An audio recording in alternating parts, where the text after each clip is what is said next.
দীর্ঘ প্রায় ২ দশক কোমায় থাকার পর মৃত্যুবরণ করেছেন সৌদি আরবের ঘুমন্ত যুবরাজ হিসেবে পরিচিত প্রিন্স আল ওয়ালিদ বিন খালেদ বিন তালাল আল সৌদ। সম্প্রতি সৌদি আরবের একটি বিশেষায়িত হাসপাতালে তিনি শেষ নিঃশ্বাস ত্যাগ করেন। মৃত্যুকালে তার বয়স হয়েছিল ৩৬ বছর। প্রিন্স আল ওয়ালিদ ১৯৯০ সালের এপ্রিল মাসে জন্মগ্রহণ করেন।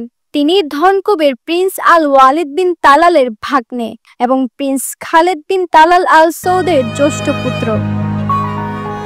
২০০৫ সালে মাত্র ১৫ বছর বয়সে লন্ডনে সামরিক প্রশিক্ষণের সময় ভয়াবহ এক দুর্ঘটনায় গুরুতর আহত হন তিনি। মস্তিষ্কে তীব্র আঘাত ও অভ্যন্তরীণ রক্তক্ষরণের কারণে কোমায় চলে যান যুবরাজ। সেই থেকে টানা ১৯ বছর তিনি অচেতন অবস্থায় ছিলেন।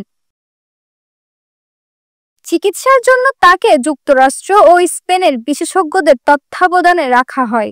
মাঝে মাঝে কিন্তু অনিচ্ছাকৃত নড়াচড়া কিংবা কুরআন তেলাওয়াতে সামান্য প্রতিক্রিয়া দেখা গেলেও তার শারীরিক অবস্থার কোনো দৃশ্যমান উন্নতি হয়নি।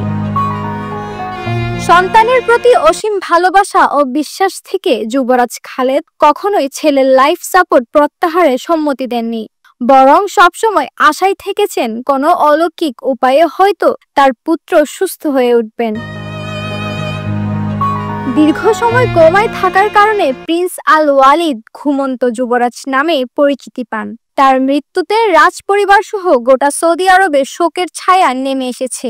সামাজিক যোগাযোগ মাধ্যমে তাকে স্মরণ করে আবেগঘন বার্তা দিচ্ছেন অসংখ্য মানুষ।